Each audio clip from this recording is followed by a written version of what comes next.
Então, gente, esse é um momento que nós temos, né? Esse momento no curso, a live, para tirar dúvidas, para ver se tem alguma coisa que não ficou exatamente clara. Tinha um pessoal falando de um vídeo do módulo 3 que o editor de conteúdo, Ricardo, também já corrigiu.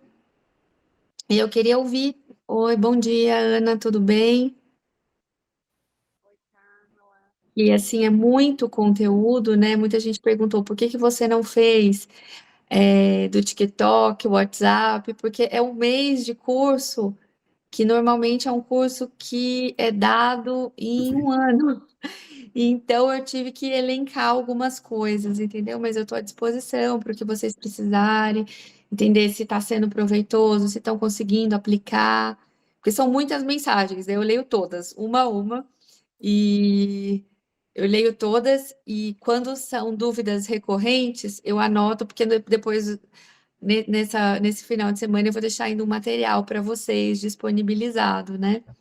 Então, eu queria ouvir vocês, se tem alguma dúvida, se eu posso ajudar em alguma coisa, me dar um retorno do que vocês estão achando, se estão conseguindo, principalmente, compreender. Por favor, Ana, levantou a mãozinha.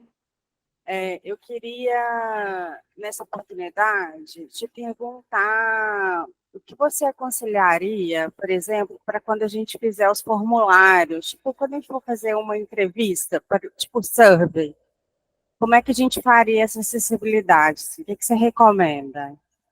Então, o formulário, Ana, uma grande questão, pois normalmente os formulários eles já são de alguma plataforma, né, do Google ou de outro software.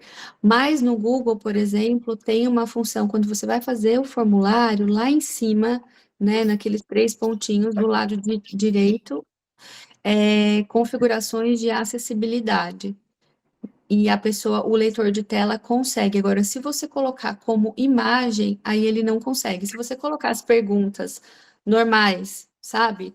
Na disposição normal de enquete, por exemplo, você consegue. E se for para a pessoa também, se você deixar aquele espaço para ela responder, também é possível. O leitor de tela ele reconhece e já fica acessível.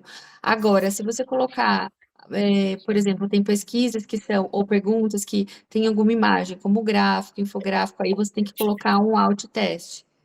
Porque eu já vi, por exemplo, o survey que tem uma imagem e você tem que responder, por exemplo, né? Alguma coisa. é, Já vi vários testes, teste neuropsicológico, por exemplo, ou mesmo teste eu já vi isso de faculdade, que se você colocar a imagem, a pessoa não consegue responder se não tiver no alt-teste, é o mesmo princípio. Mas tem como você fazer formulário acessível e também é uma aula que eu não dei aqui porque ela é super complexa do ponto de vista de tempo. Mas os PDFs, tá? Tudo que for do Adobe, você entra lá no Adobe, nas configurações, acessibilidade, e tem como você deixar acessível também. Porque senão o PDF ele fica como se fosse uma imagem, entende? Se você não habilitar as configurações de acessibilidade.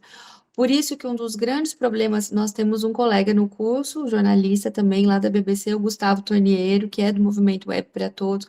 Ele é bastante ativo. O Gustavo foi uma das pessoas, fiquei muito feliz de tê-lo conosco no curso, porque ele foi uma das pessoas que eu entrevistei para fazer minha dissertação. Ó, quanto tempo faz.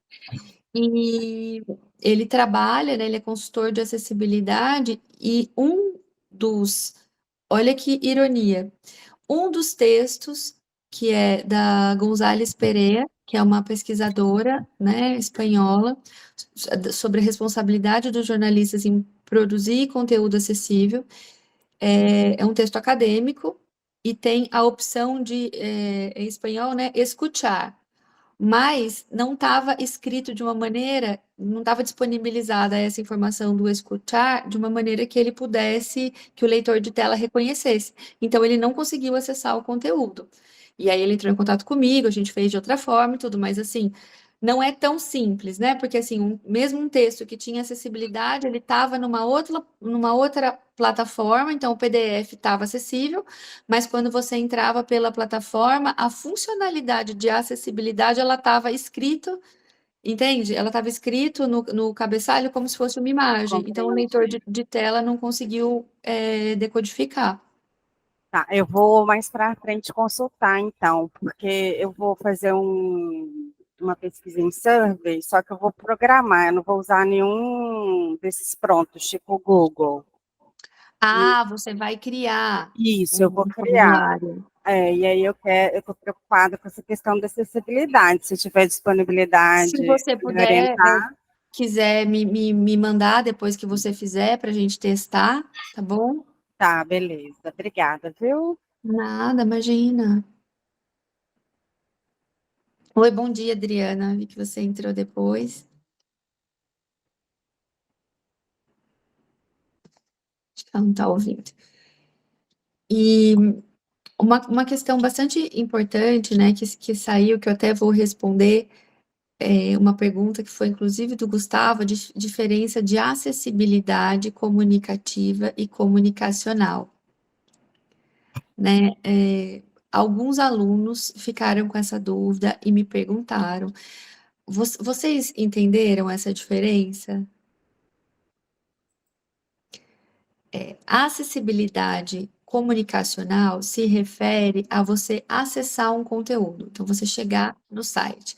A acessibilidade comunicativa é daquele conteúdo ser decodificado. Então, assim, um site com acessibilidade comunicacional é considerado aquele que tem a opção de Libras, por exemplo, que tem uma descrição de imagem, mas a acessibilidade comunicativa é a possibilidade do usuário, né? Então, suponhamos que uma pessoa tenha baixo letramento, ela consegue navegar, ela consegue escolher os conteúdos com autonomia.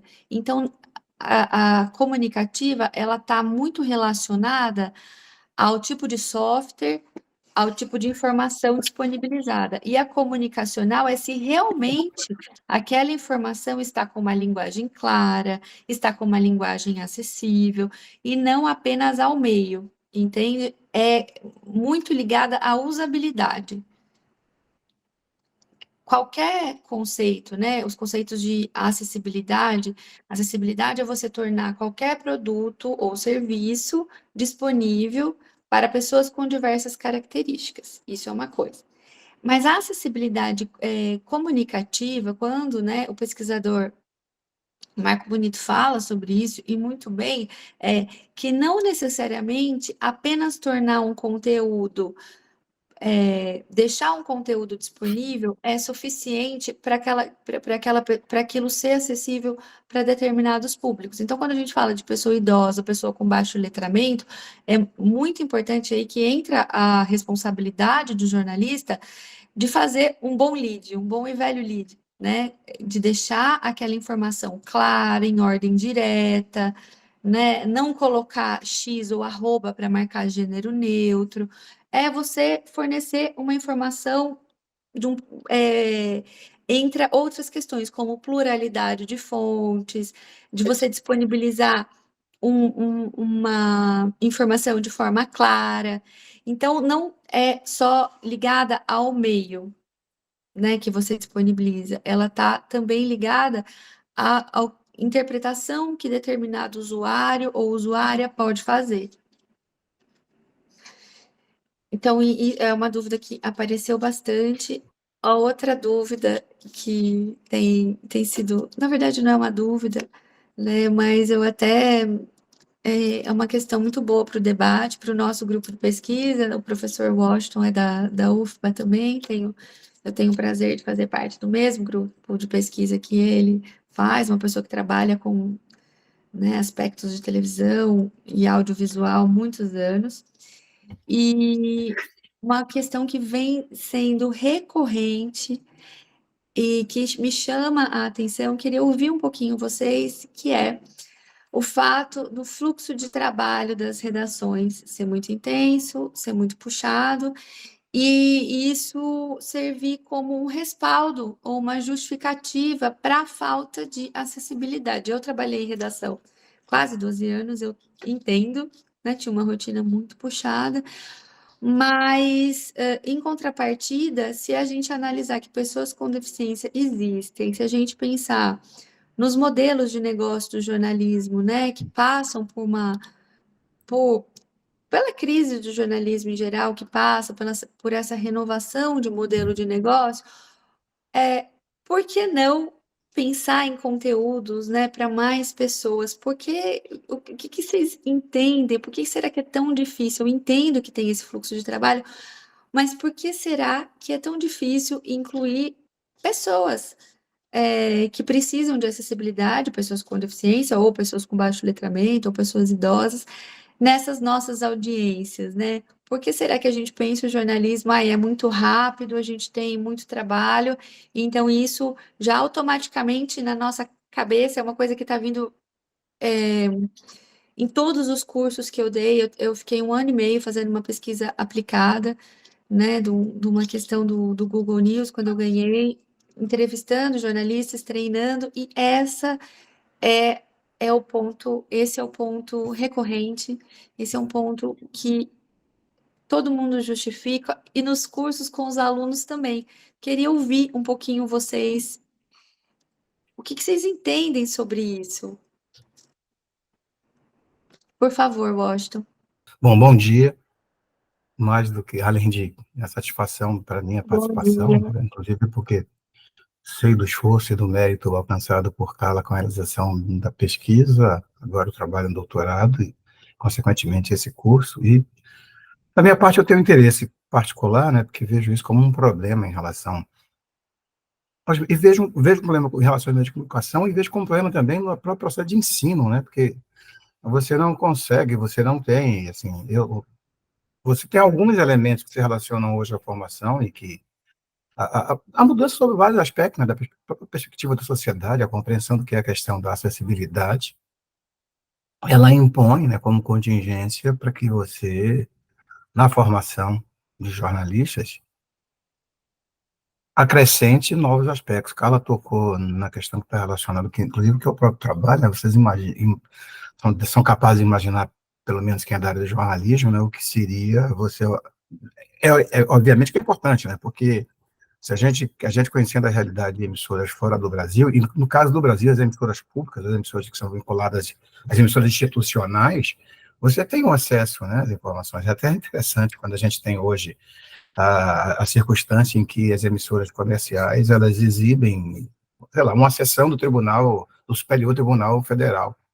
E como eles recebem a imagem, está lá a imagem de Libras, né, está lá a utilização de um elemento de acessibilidade. Então, acho que a questão do ponto de vista dessa prática das emissoras de televisão se relaciona até mesmo à visão, ao modelo de negócio, e que foi deixado para trás, porque é também uma legislação que nunca foi cobrada ou praticada, e ela vai se refletindo, né, em relação às práticas, a questões, inclusive, como a de ensino.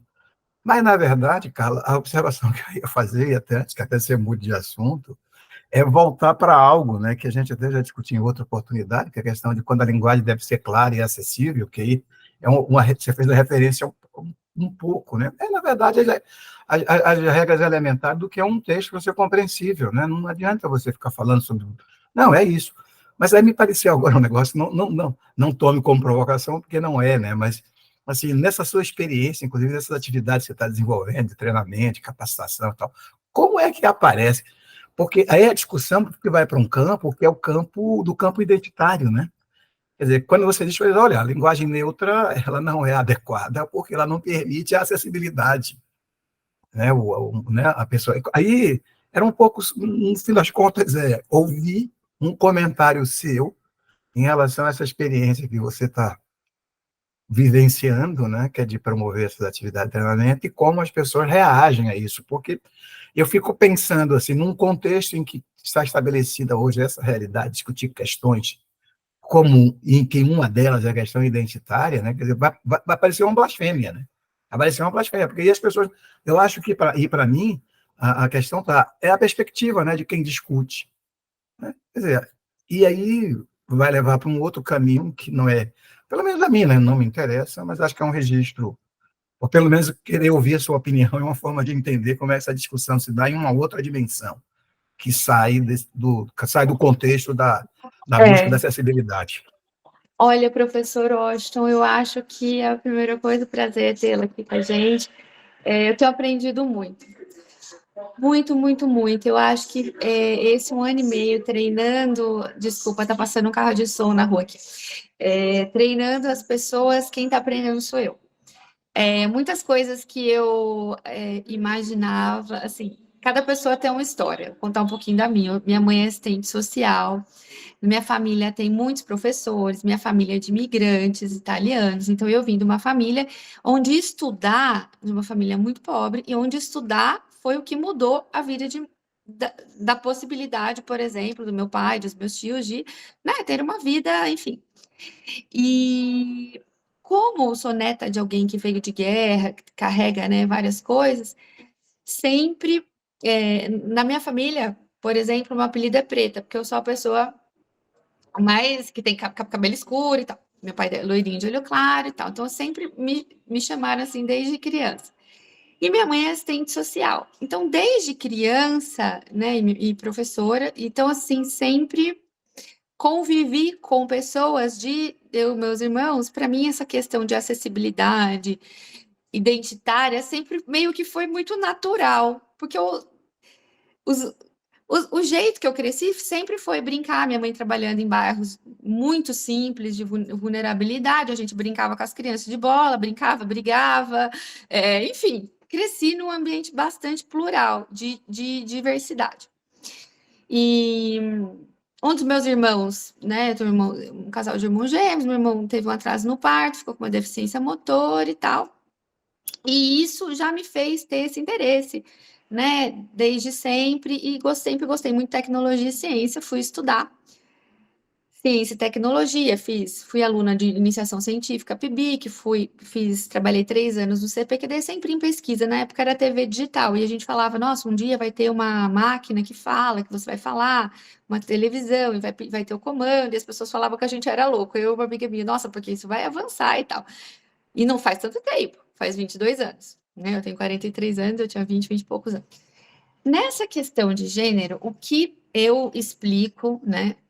Acho que é uma questão identitária muito importante, que precisa ser discutida, mas o que a gente fala sobre a acessibilidade, muito bom esse ponto, não é que você não pode marcar o gênero neutro escrevendo todes, por exemplo, porque o leitor de tela, ele consegue identificar essa palavra, ou quem vai ler, né, uma pessoa com baixo letramento, ela sabe que é todes, ela vai entender que é o todo.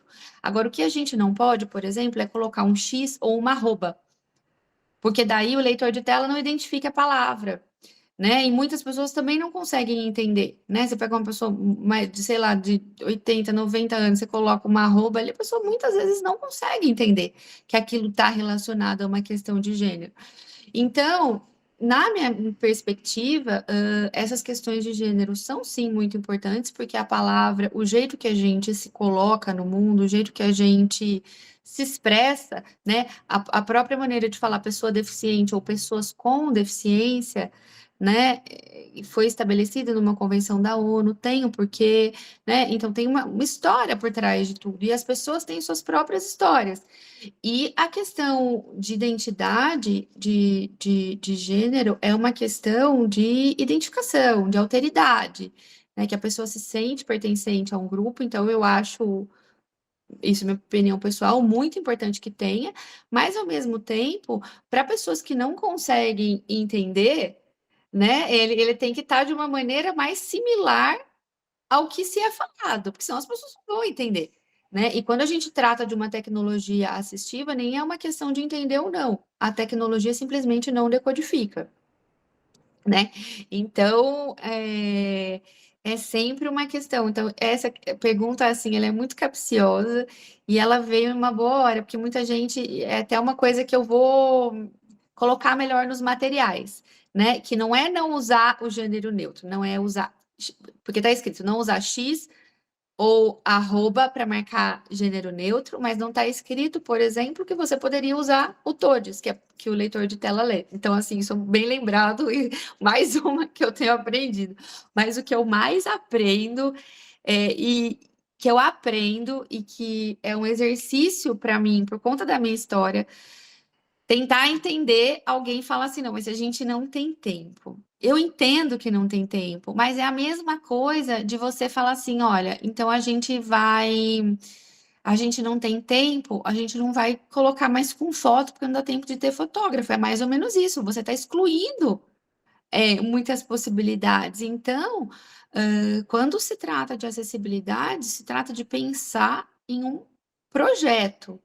Né? Por que que você tem que ficar consertando coisas e por que é tão difícil? É tão difícil porque a gente não tem essa prática, não tem essa prática no ensino. E o que que eu estou aprendendo? Estudando bastante para o doutorado, essa parte de pesquisa aplicada eu aprendi, mas a parte conceitual agora, que estava sendo um grande desafio que eu estou procurando literatura em tudo quanto é coisa, né? Tudo quanto é repositório, em outras línguas, por quê? O que que eu entendo que seria um avanço? Para o jornalismo, não só para o jornalismo, para comunicação e audiovisual em geral, né? Para a sociedade em geral, mas assim, do ponto de vista comunicacional na formação. Primeiro, a gente não tem isso na matriz curricular. Tem lá na matriz que tem que ter Libras, mas as pessoas, nós não estamos ensinando nossos alunos. Eu já dei aula em universidade, né? Nós não estamos ensinando os nossos alunos. A gente não está preparando essas pessoas para diversidade de um ponto de vista técnico. Sabe, olha, essas pessoas existem, essas pessoas elas consomem, essas pessoas são parte da sociedade. Por quê? Porque tem um capacitismo aí arraigado que a gente não vai simplesmente fazer com que suma, porque qualquer mudança cultural exige tempo e caminha a passos muitas vezes lentos, mas já existe. Mas eu acho que tem um problema muito sério aí, que dá um bom artigo na formação desses profissionais, da matriz curricular dos cursos de comunicação, que não incluem acessibilidade como um item necessário. E quando a gente pensa em jornalismo hoje em dia, o jornalismo é basicamente multimídia. É muito pouco impresso, né? É mesmo a TV, ela é basicamente multimídia, né? Que você vai, entra lá, todo mundo, né? Então você entra no IPTV local aqui, que é a maior emissora regional do Brasil, o IPTV. Você entra na IPTV, que tem um trabalho muito bom, tem o site Cidade On, das cidades, por exemplo, da região metropolitana de Campinas, além do IPTV, tem o G1, e tudo que é disponibilizado, eu vou te colocar que quase 90% é conteúdo multimídia, ou transmídia, cross-mídia, então a gente tem essa... E nós temos isso na formação, né? A gente aprende o jornalismo em redes digitais, a gente aprende, né, Twitter. O Twitter, muita gente utiliza jornalista para ver notícia, para ter seguidores, né? Do ponto de vista de informação, uma rede muito rápida, o Twitter, né? Mas é o X agora. Eu sempre falo Twitter, eu não consigo dissociar o Twitter do X. Mas assim, mesmo que seja, né, com os caracteres, muita gente coloca imagem.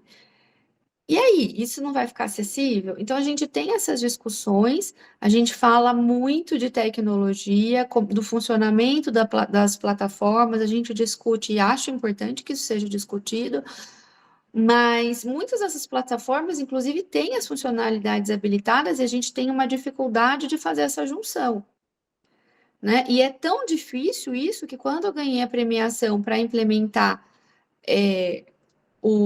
para fazer o protótipo do plugin, por que que eu entendo que foi um projeto vencedor?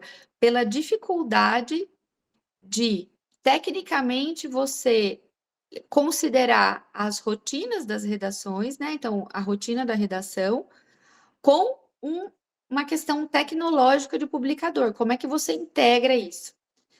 Mas eu acho que antes de qualquer discussão técnica, o que eu tenho percebido, que me deixa muito feliz, e não posso dizer que eu tinha uma outra percepção quando eu quando eu comecei a treinar, assim, as pessoas não se importam. Hoje em dia, eu não tenho esse sentimento. Eu vejo que muito mais jornalistas estão se importando, muitas pessoas de comunicação tendem a buscar fazer projetos e produtos. Aqui, muitos alunos, eu li a história de cada um, eu tive a curiosidade de entrar no perfil de cada um no LinkedIn, de procurar, por isso que eu falei, Luiz, você é da USP, que eu quis procurar ver onde que essas pessoas trabalham, qual que é o perfil, o que estão fazendo, para eu ter, inclusive depois, quando eu entregar os materiais de doutorado, ou para quando eu for fazer um artigo, para eu ter conhecimento, né? E o que eu vejo que me chama atenção, quanto mais novos os alunos, mais essa predisposição é uma correlação que dá para fazer. Mais essa predisposição e essa preocupação com a acessibilidade está sendo discutida, está sendo, né? Então, isso é um ponto que me deixa feliz, mas, ao mesmo tempo, o fluxo de trabalho, rotina, a loucura das redações que são, né, cada vez mais enxutas, e esse modelo de trabalho que já não é muito saudável e pouco sustentável, também está aí, né? Então, as pessoas têm essa questão de falar do tempo, eu entendo o tempo, mas eu acho que falta de tempo não pode ser justificativa para a gente não fazer, né? Porque você coloca uma matéria no ar sem terminar de editar? Não coloca. Então, por que você coloca sem estar acessível? É a mesma lógica. Não é uma lógica tão diferente. Então, eu acho que tem a questão da matriz curricular dos cursos, que eu acho isso crucial. A pessoa não precisa ser um consultor de acessibilidade, porque não necessariamente ela vai sair da faculdade sendo um expert em todas as matérias, mas ela tem que ter, sim, para trabalhar com jornalismo digital, com redes sociais, um pingo de noção, né, de audiência, porque isso está relacionado ao estudo de público, ao estudo de audiência, a entender com quem você vai falar, e é uma das premissas do jornalismo, né, da comunicação, o que, quem, com quem você vai falar, que mensagem, qual é o ruído.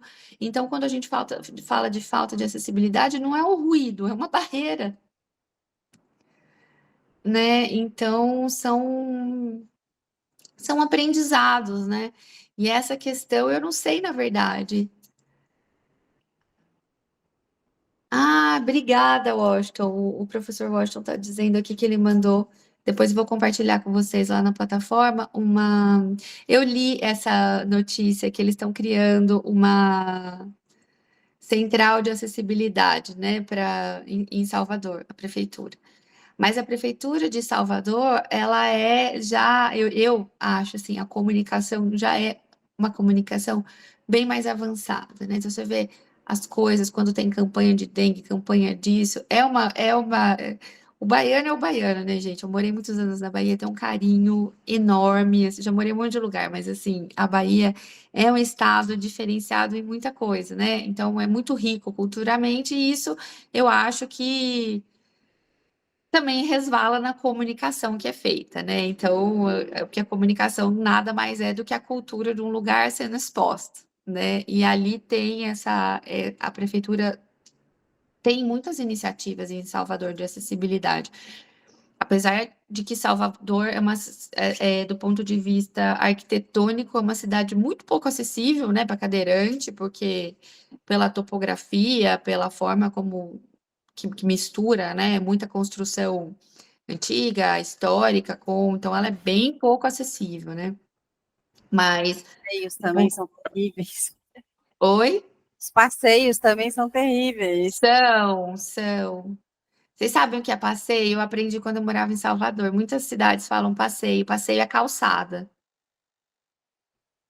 Calçada. Eu morei num bairro em Salvador que as pessoas paravam o carro na calçada. E as calçadas estreitas, e tinha muito idoso no bairro. Eu achava aquilo assim, porque eu não acho, né? Graças a Deus eu não tenho essa coisa horrível, né? Que fala, o Sudeste é desenvolvido, né?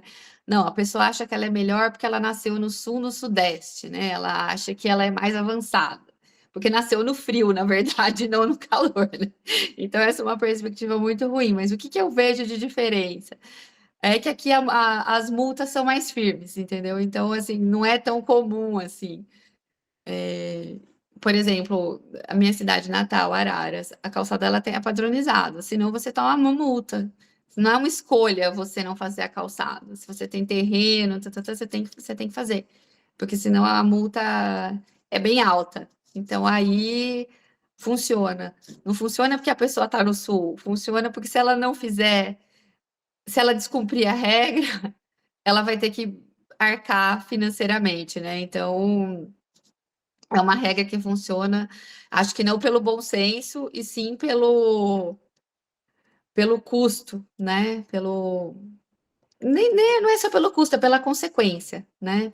Quando as coisas têm uma consequência, a probabilidade de que elas funcionem melhor é um pouquinho maior, né? Mas eu queria ouvir de vocês, assim, vocês conseguiram guardar alguma coisa, porque é muito conteúdo, muito material, né? Em pouco tempo.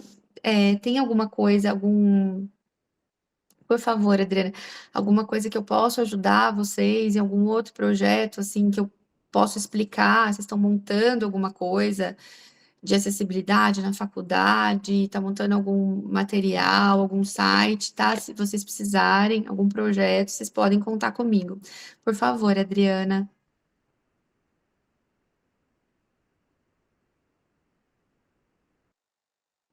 Tá com a mãozinha levantada, mas Adriana, ela tá ouvindo? Estou com um problema no microfone. Ah, aqui.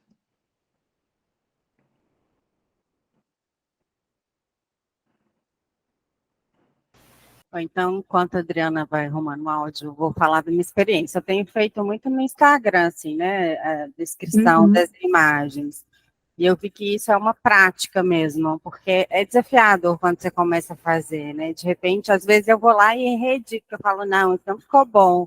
Eu esqueci, às vezes, de fazer uma descrição de alguém que está na foto, né? É uma coisa importante, assim. E é um hábito também, né? É claro, né, que demanda mais energia, mais tempo, mas quando você automatiza, o nosso cérebro também é igual você colocar um título, né? Você já vai. Quanto mais você escreve, mais você tem prática naquilo, quanto mais você usa um software de edição. E a acessibilidade segue mais ou menos essa lógica. Mas os questionamentos que eu vejo, até nas respostas, né? Quando fala de empresa, de ESG, né? As respostas que eu tenho ouvido, em geral, elas versam sobre a falta de tempo ou a falta de estrutura. E para fazer o que eu estou ensinando, por exemplo, no curso que a gente está junto desenvolvendo, não precisa de estrutura, precisa do tempo, né? E do hábito. Verdade. Não te requer nenhum software, não te requer nenhuma outra ferramenta, então isso me chama assim bastante atenção, muito, porque é uma coisa que está ligada especialmente e ao hábito e não demanda um novo software. Então, quando alguém fala, não, porque precisa ter uma estrutura para acessibilidade, você tem que ter um tempo, você tem que ter uma rotina, né? Você tem que ter um hábito, tem que ser alguma coisa compulsória, né? Eu vi essa experiência também foi assim, dos cursos nas redações, as quais eu treinei os jornalistas. E veio uma decisão de editor, enfim, olha, isso vai ser compulsório, vocês vão ter que começar a fazer a partir do dia, e eu fiz teste AB. Foi diferente. Nas que ficaram assim, à mercê da decisão do jornalista, fazer ou não, o resultado não foi tão bom.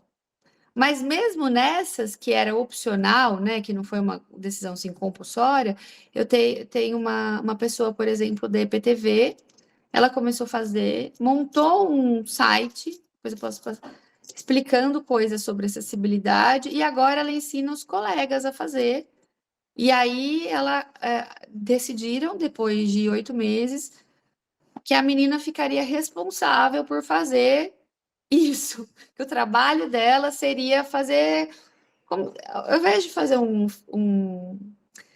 como se fosse uma validação, entendeu? Ela é responsável por revisar se está tudo ok, porque precisa de alguém para fazer isso, né? Quando é um fluxo muito, muito grande, assim.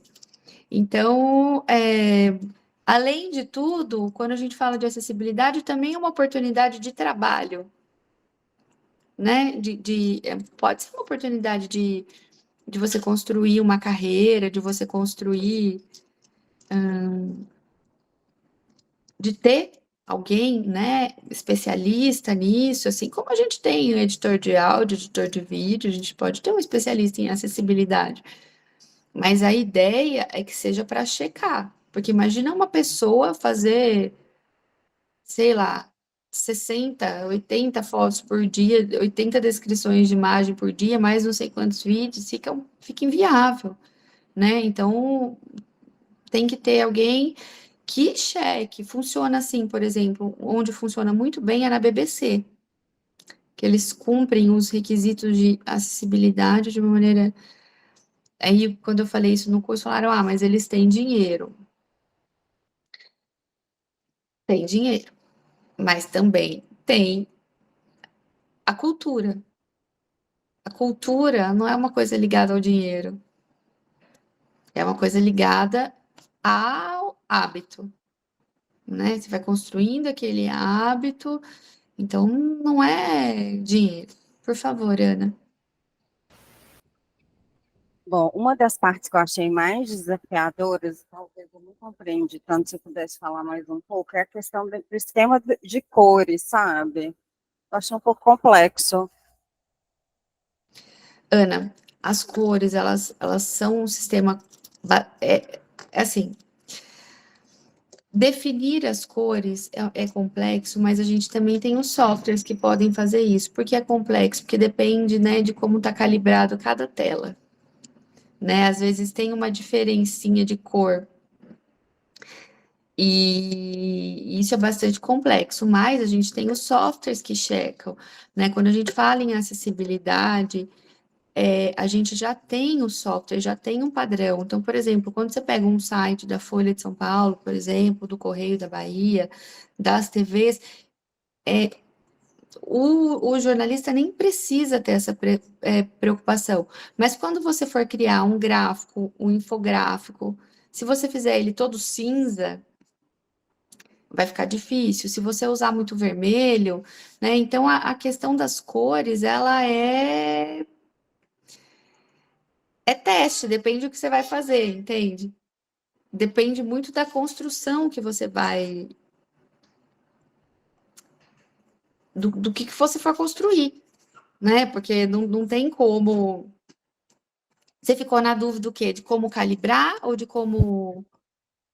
Inclusive das escolhas, por exemplo, você fazer uma arte, né, para você publicar nas redes sociais. Tudo bem, a gente tem aquela coisa do verde, do vermelho, se a gente Isso. considerando, né, o daltonismo e tal, mas eu sempre, quando eu vou fazer, eu sempre fico muito em dúvida, porque às vezes, quando eu vou fazer no programa tipo de Photoshop, que não é esse Photoshop que a gente coloca no computador e tal, você não consegue acessar o código da cor, sabe? Ah, sim. Aí você não sabe Entendeu? quantos por Isso. cento, Aí entendi. não dá para mim jogar no validar, no. Ixi, engasguei aqui, na validação da cor, né? Naqueles automatizados. Nos sites automatizados, né? Que você joga o código da cor e vê. Sim, sim, sim. Aí checa. Isso. Minha Porque eu só dúvida, faço assim. Eu só sim, faço com validador. sim, mas quando não tem como você consultar pelo validador, eu fiquei muito assim nessa dúvida. Então, quais seriam as cores mais ideais nesse momento que eu não tenho essa possibilidade para mim colocar, entendeu? Aham. Mas aí você evita as cores, né? Você evita essas cores, faz com outra cor, entende? Certo, certo, certo. Obrigada, viu, Carla? Por exemplo, se você não conseguir colocar no validador, evita utilizar essas três cores de confusão, né? Para pessoas com daltonismo, que pode confundir. E tem muito da gradação, né, Ana? Eu só faço no validador automático, defino as cores e coloco lá. A Adriana está dizendo aqui que ela não conseguiu resolver o problema do áudio, mas que o curso tem acrescentado. O que vocês acham que faltou, assim? O que vocês gostariam de aprender? Eu vou tentar disponibilizar material. Tem alguma coisa que... O Bom, eu TikTok era pedi, uma... né? TikTok, Pode. O WhatsApp e o LinkedIn. TikTok, WhatsApp, LinkedIn. O TikTok, eu tenho material pronto, não foi para o curso, porque é a Universidade do Texas, né, como vocês sabem, e no Texas o TikTok não é permitido, então por isso não entrou. Mas eu tenho material pronto, posso mandar para vocês também, tá? O TikTok é importante porque é só habilitar os recursos ali, e o LinkedIn. O LinkedIn, eu nunca fiz uma aula sobre o LinkedIn, agora o WhatsApp eu acho que é essencial, né? Porque a gente usa o WhatsApp para tudo, né? E a gente tem grupo, às vezes, no WhatsApp de pessoas com deficiência, e muitas vezes, eu que trabalho com isso, que tenho um cuidado, muitas vezes você está tão no automático que passa, né? A gente passa.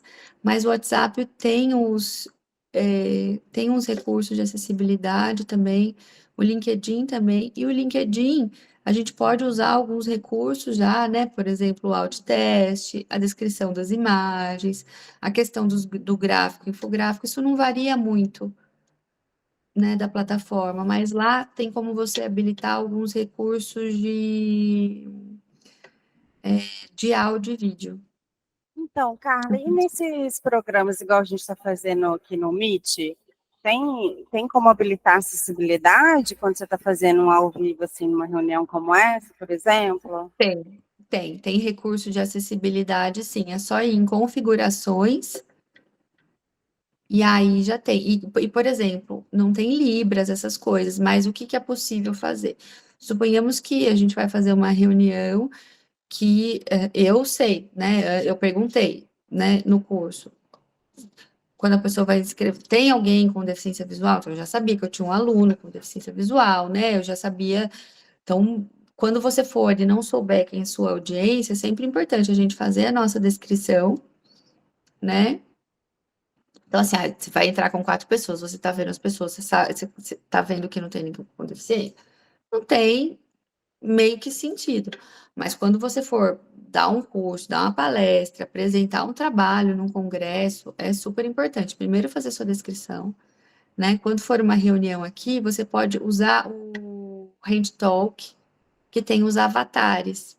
Não é igual, ou, ou um vídeo ao vivo, assim, não é igual uma pessoa que usa, né, Libras, porque o intérprete de Libras é muito mais, a pessoa está entendendo o contexto, mas já contribui. É melhor porque muitas pessoas, aí há uma confusão enorme, né? 80% das pessoas com deficiência auditiva, pessoas surdas, elas não são alfabetizadas na língua oficial do país, não só do Brasil, mundialmente. 80%. Então, às vezes, a pessoa não sabe português, ela não sabe inglês, ela sabe só a língua de sinais, porque agora, né, as crianças que têm deficiência auditiva, que são surdas, nas escolas já tem essa obrigatoriedade, mas antigamente não. Então elas iam para outras instituições aprenderem Libras. Tem gente que não é alfabetizada nem em português, nem em Libras. Então, assim, é bastante complexo. Imagina uma pessoa que não foi alfabetizada em português numa reunião, entende? Então, é assim, é o cúmulo da exclusão. Na época da pandemia, pessoas com deficiência visual, pessoas surdas, elas sofreram muito.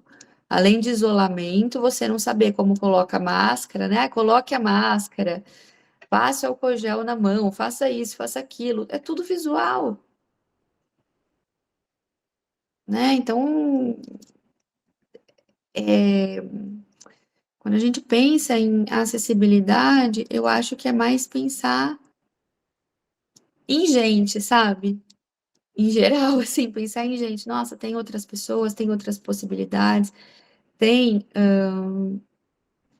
pessoas com diversas características que podem, inclusive, consumir meu conteúdo. Porque também é uma ideia muito capacitista a gente achar que a pessoa que tem alguma deficiência, ela não vai comprar nada, ela não vai consumir nada, ela vai ser um vaso que não vai ter possibilidade de escolher, né? Não vai ter autonomia. Então, assim, não, eu disponibilizo um botão lá e meu site está acessível. Pô, mas e se a pessoa que ela gosta de futebol, ela tem deficiência visual, ela quer ser a tabela está em imagem, por que ela não tem direito de ver a tabela? De um jogo, de acompanhar um campeonato brasileiro, por que que ela não pode ver? Né? Então, eu acho que essas questões, assim, são sempre... me tocam bastante, e eu espero, né, assim, eu penso em fazer um movimento em relação à matriz curricular, né? Tô juntando meus pauzinhos aí, angariando adeptos e adeptas para a gente tentar fazer, porque eu acho que é uma coisa. Vai resolver? Obviamente não vai resolver, mas poderia ajudar, né? Poderia contribuir. Mas é isso. Maravilha. Muitíssimo obrigada, cara. Imagina, obrigada a vocês. Vocês têm mais alguma dúvida? Gostariam de perguntar alguma coisa? Pois não, Luiz. Eu não tenho uma dúvida específica, Carla, mas eu também queria te parabenizar, assim, pela iniciativa, né, enfim, de ter também tornado isso um curso e disseminado a sua pesquisa científica, né, porque é muito importante também esse trabalho de divulgação científica mesmo. Na verdade, o que eu ia te perguntar era sobre como, então, tinha sido essa experiência, né, de levar a sua pesquisa na prática e tal, e quais os maiores desafios para a implementação. Você já comentou um pouco sobre a questão do tempo, né, que é uma coisa também que eu não esperava ouvir, assim, que era a questão do tempo. Eu sou do audiovisual e, geralmente, a justificativa que as pessoas usam é mais do orçamento do que do tempo, né, da falta de orçamento, porque, enfim, é isso, os orçamentos também são muito enxutos em relação a cada função, né, audiovisual a gente tem muitas funções, mas, enfim, então era isso. Quais os maiores desafios para implementar esses recursos, né? O que você pensou para o protocolo? E qual o recurso que seria mais complexo? Eu tenho a impressão de que seja Libras, né? O mais complexo para implementar, porque em relação a uma descrição de imagens, qualquer pessoa que fale a língua portuguesa, se souber as técnicas, se fizer a tradução, consegue. Mas a Libras você teria que aprender um outro idioma para fazer, né? Então, seriam mais essas as dúvidas, assim, quais os desafios para que a gente consiga expandir cada vez mais essa acessibilidade na comunicação. Obrigada, Luiz. Ótima a sua pergunta. Então, o que eu estou aprendendo, né, quando eu falo estou aprendendo, outro dia uma pessoa lá na Folha falou, mas você estuda isso, gente, eu estudo isso, mas assim, quanto mais eu estudo, mais eu vejo que... Outro dia eu falei isso, mas eu vejo que eu ainda não sei. O que eu quero dizer? Eu estudo isso faz bastante tempo. Na verdade, faz 20 anos, antes do meu mestrado, eu entrei na TV, no CPQD, era telefone para surdos na época. Depois, no projeto TV Digital, então faz bastante tempo que eu caminho nesse sentido. Mas os desafios são duas coisas. O primeiro, eu acho que é a questão do capacitismo, que eu tenho visto ainda bem avanços, né? Porque as pessoas elas estão mais sensíveis, sim. Um segundo desafio é essa falta de background mesmo na formação, né? Então, às vezes a pessoa não sabe. Tenho percebido uma certa. Eu sempre gostei muito de tecnologia, mas eu tenho percebido que, embora muita gente use a tecnologia, pessoal mais novo, né, tem uma certa dificuldade com funcionalidade de tecnologia do ponto de vista assim, como que funciona um HTML, como é que funciona um publicador. É claro, se você é jornalista, você não precisa ser um expert em programação, não é isso que eu estou dizendo. Né? Mas até para trabalhar com UX, com experiência do usuário, você precisa sim, tem uma lógica, né, com SEO, tem uma lógica sintática, semântica, entendimento, né? Por isso que eu acho que eu gosto tanto do nosso grupo de pesquisa, do GEJOL, que é o grupo de pesquisa, que eu aprendo muito lá né, que a gente faz parte. Por quê? Porque a gente entende um funcionamento, né? É claro, é um grupo de pesquisa focado em jornalismo e redes digitais, tem pessoas que estudam muita coisa, temas diferentes, como inteligência artificial, por exemplo. Eu sou uma expert em inteligência artificial? Não, estou longe de ser. Mas eu tenho colegas que estudam e que trazem informações que são importantes, inclusive para eu entender o que eu faço, né? Então, uma das coisas que eu estou estudando agora é acessibilidade e inteligência artificial. Como é que a gente faz? Por quê? Porque a tecnologia vai avançando, então eu acho que esse é um grande desafio, Luiz. À medida que tem uma nova tecnologia, por exemplo, o ChatGPT, também tem uma funcionalidade de acessibilidade, né? Então, tem uns limitadores. Inteligência artificial, por exemplo, eles descrevem imagem, mas se tiver uma mão, não descreve uma mão segurando exatamente, né? Então, assim, os contextos, eles sempre são complicados do ponto de vista de tecnologia. Tem um entrave muito grande, Luiz, que eu vi, que é uma coisa é treinar os jornalistas a aplicar o plugin. Outra coisa é o CMS, né, Content Management System, que a gente chama, em geral, de publicador, né? O que é a mesma coisa que os publicadores. Os publicadores, WordPress e outros, eles têm as funções, o Typo 3, que é muito utilizado também em redação, eles têm as funcionalidades de acessibilidade. Mas qual é o maior entrave? É que essas funcionalidades, então, por exemplo, elas não estão discriminadas, por exemplo, na primeira camada. Então, você entra lá para preencher uma matéria, você tem que procurar onde está a descrição de imagem. Descrição de imagem, normalmente, hoje em dia tem, mas que nem na Folha, né? Eles têm o Gutenberg, que é um publicador para as matérias, e tem o outro que chama Helios, que é para imagem e vídeo. E para essa integração, acaba ficando muito difícil, porque eles conseguem subir, mas a mesma descrição de imagem não fica. Então, agora eles mudaram. Tem a questão do tagueamento, né, das tags, e que às vezes muda, porque todo esse conceito de acessibilidade, ele é muito, basicamente, um conceito que para fazer o protocolo, que eu usei muito como base de um professor que chama Antônio Fidalgo, lá, né, de Portugal, que é o conceito de resolução semântica, que é basicamente uma coisa muito simples, que é um conceito que ele também foi aprimorando, né, que vem toda a base da web. Então, por isso que eu falo que a gente precisa entender, quando a gente está falando de web, de internet, de acessibilidade, como é que isso foi evoluindo e como é que a acessibilidade caminha junto, porque senão, se você não integrar a parte da tecnologia na sua cabeça mesmo, mental, para que você possa fazer essa evolução e essa junção dos conceitos, fica tudo muito separado. Então, esse é um grande desafio. Esse conceito do professor Fidalgo é o conceito de resolução semântica, que basicamente é que as notícias são passíveis de classificação, são caixinhas classificáveis. Então, você entra num site, né, tudo da esquerda para a direita, tem lá editoria de economia, política, acessibilidade, ela já começa aí, de você conseguir discriminar os conteúdos em suas caixinhas. Quando a gente pensa no desafio maior, respondendo a sua pergunta, eu vejo nos publicadores, porque você entra no WordPress, essas notícias elas estão todas classificadas nas caixinhas, mas os elementos de acessibilidade não. Então, o protótipo do plugin da questão do Google, né, do Google News Challenge, o que foi feito? Aplicamos o protocolo desenvolvido no mestrado nas redações, treinamos essas pessoas. Mas não para elas só replicarem, para elas me darem, aí vem a parte mais importante. Ó, o Luiz trabalha, né, no Globo. O que na redação do Globo, no publicador, tá tendo, né, tá sendo difícil ao aplicar o protocolo? E aí, das pessoas me deram esses feedbacks. Então, por exemplo, tem descrição de imagem, mas não tem onde descrever gráfico e infográfico, não tem explicando como faz isso, não tem explicando, não tem uma descrição para uma tabela, né, que são porque o protocolo foi montado a partir de reclamações recorrentes num cruzamento, uma triangulação metodológica num cruzamento de várias fontes de evidências para chegar a esse protocolo. Pois bem, daí, o que a gente encontra muito de dificuldade é que as funcionalidades dos publicadores de acessibilidade, elas estão separadas.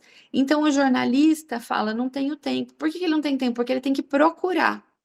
Então, a ideia do plugin é, e foi isso que foi entregue para o Google, e é isso o meu doutorado, né, que eu gostaria que alguma empresa fizesse isso, que é, tanto é que é um conhecimento público, não é meu, não é para mim, porque eu não tenho uma empresa de tecnologia, não vou ter dinheiro para ter uma empresa de tecnologia, e quem sou eu se uma empresa de tecnologia não conseguiu fazer para colocar isso no mercado? Mas é um pequenininho passo em direção à acessibilidade, porque já tem o protótipo desse plugin, que é como seria, né, uma atualização no Google Chrome, por exemplo, com essas funcionalidades. Imagina você está lá escrevendo em qualquer publicador e o Chrome atualiza essas 11 funcionalidades, que são as mais problemáticas. Não significa que vai resolver todos os problemas, mas adianta. E a sua segunda pergunta, para implementar intérprete de Libras é sim um calcanhar de Aquiles, porque tem poucas pessoas que fazem. Eu fiz aula, eu não sou uma expert, eu não tenho, por exemplo, eu tenho a capacidade de conversar em Libras com alguma pessoa, mas eu não tenho a capacidade de fazer uma coisa simultânea, né? Eu não tenho um conhecimento profundo porque é uma outra língua. Então, isso é um entrave, mas hoje em dia a gente tem os softwares que eles resolvem não com a acurácia do intérprete de Libras, mas eles resolvem esse problema da pessoa não ter o acesso, né? Agora, a qualidade desse acesso a gente também precisa melhorar. E aí eu acho que a inteligência artificial, acredito, né? Vamos ver se daqui 10 anos vão falar que eu era sonhadora ou se já vai ter intérprete de... Porque eu acho, de verdade, assim, eu acredito que essas funcionalidades serão melhoradas, né? À medida que a inteligência artificial vai avançando, a gente também avança nesse sentido de acessibilidade. E outra coisa, rapidinho, estou no horário segurando vocês, mas a hora que vocês começam, gente, a ter o prazer de trabalhar com isso, de estudar, a gente vai vendo que tem muito, sabe? Aí você estuda uma coisa, você vê que você não sabe aquilo, inteligência artificial, dá umas 300 teses, só inteligência artificial e acessibilidade com as funcionalidades que a gente tem. Só que a hora que você começa, quando você monta um curso, por exemplo, de acessibilidade, e você tem um aluno que é jornalista e é uma pessoa com deficiência visual fazendo esse curso e falando para você, olha, eu entrei, o teu curso está acessível, mas a plataforma não é acessível. 2 colegas que a gente tem num outro projeto Acessijor, olha, a gente não conseguiu se inscrever no seu curso. A gente vê que tem muito a avançar. Como assim um curso de acessibilidade? Não fui eu que não montei e as pessoas do curso estão tentando resolver esse problema, mas não é um problema do curso, é um problema da plataforma, né? Então, nem sempre é só uma boa vontade de implementar, mas é possível, né? Eu falei, não é. Você vai ter acesso a todos esses conteúdos do curso. Teve uma aula que eu tive que copiar e colar, porque eu falei, não, a pessoa tá aqui, ela tem um direito, né?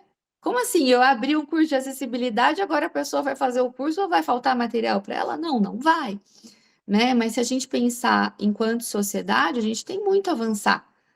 Só que mesmo assim, eu jamais imaginava, 20 anos atrás, quando eu comecei, que teria a possibilidade, porque eu tive um colega com deficiência visual na faculdade, que a gente lia para ele os materiais, né? Então, assim, eu jamais imaginava que em 20 anos, uma pessoa com deficiência visual ia estar aqui debatendo, me ajudando, criticando os conteúdos, né, me dando vários feedbacks que eu pedi, falei, por favor, tudo que eu puder melhorar. E então, isso, para mim, é muito gratificante. Quando vocês começam a fazer, gente, você vê que tem um mundo de pessoas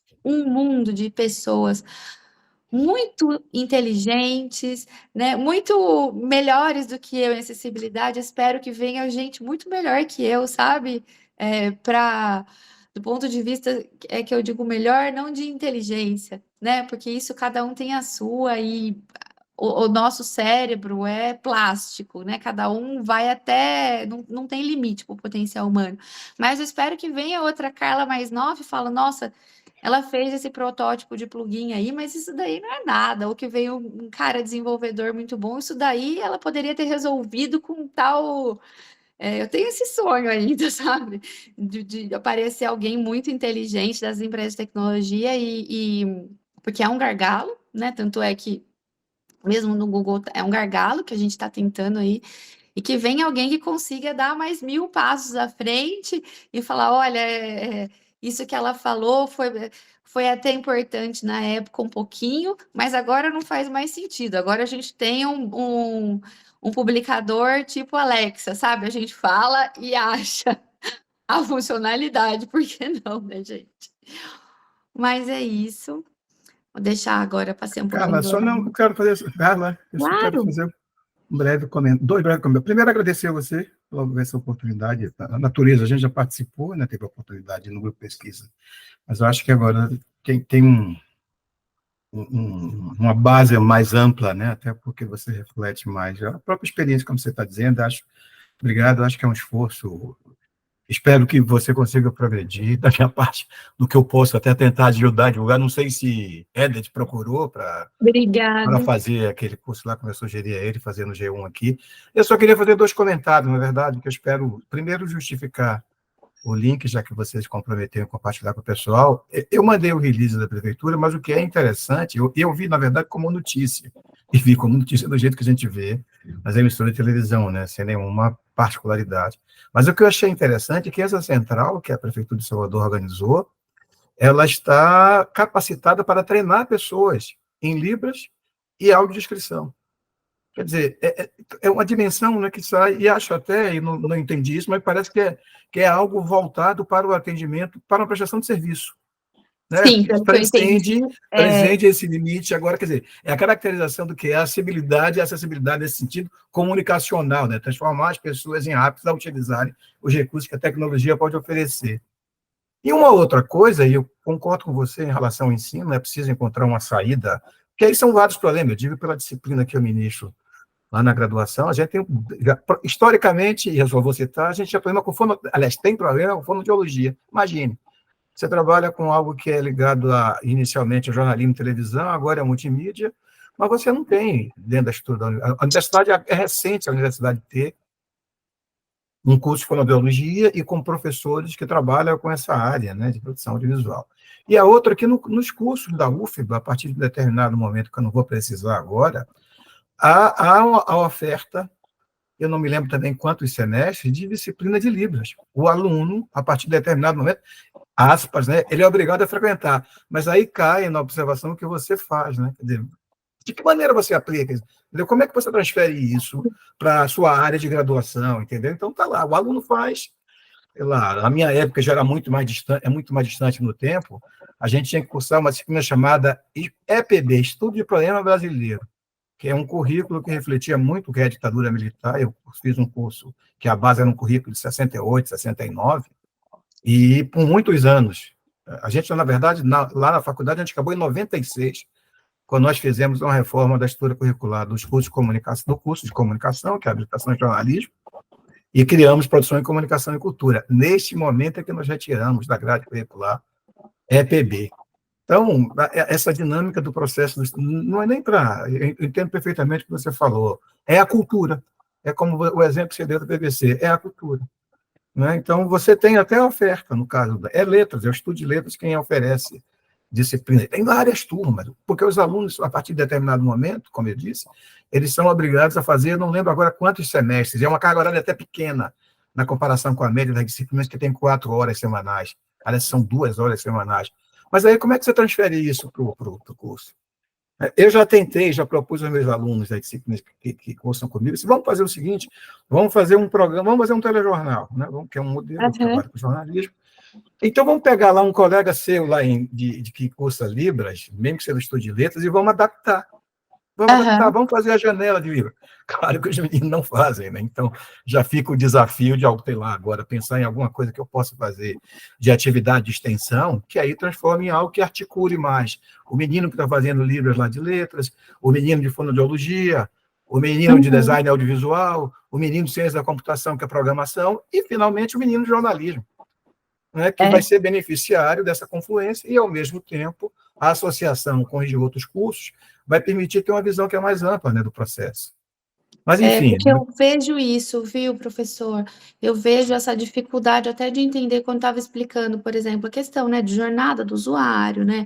A acessibilidade, ela também está ligada a essa questão, melhora. E eu vejo que eu estava explicando, assim, numa redação, tá? E eu vi que aquilo parecia muito distante, como o funcionamento de algoritmo. Não estou falando que a gente tem que ser os alunos de graduação têm que ser exímios, expert em tecnologia, não é isso, mas eu estou falando da compreensão de como funciona. É importante, né? A pessoa saber como funciona, quais são as principais plataformas, né? Então, o Google, a Meta, como é que funcionam essas plataformas, como é que a gente vai, a partir dali, produzir um conteúdo, como funcionam os mecanismos de busca. Isso, gente, é a base de se entender o jornalismo também, na contemporaneidade. Faz parte você entender como funciona. Não estou falando que você tem que aprender a programar, mas você tem que aprender claro. como, né, como aquele software funciona. Assim como se fosse médico e usasse uma coisa de robótica para fazer uma cirurgia robótica, você teria que entender. E eu vejo que há uma certa, na minha percepção, posso estar enganada, mas eu tenho sentido que há um certo distanciamento, assim, do jornalismo. Não, mas isso não é jornalismo. Jornalismo é entender o contexto que você vive. E se você está num contexto tecnológico, você tem que entender essa dinâmica, né? Então, quando eu falo essa pessoa, assim, mas eu não entendo de edição de vídeo. Você não precisa ser um expert, mas tem que entender como funciona para fazer mesmo que você não vá trabalhar só com telejornalismo, você tem que entender como aquilo funciona, como é feito, entende? Então, essa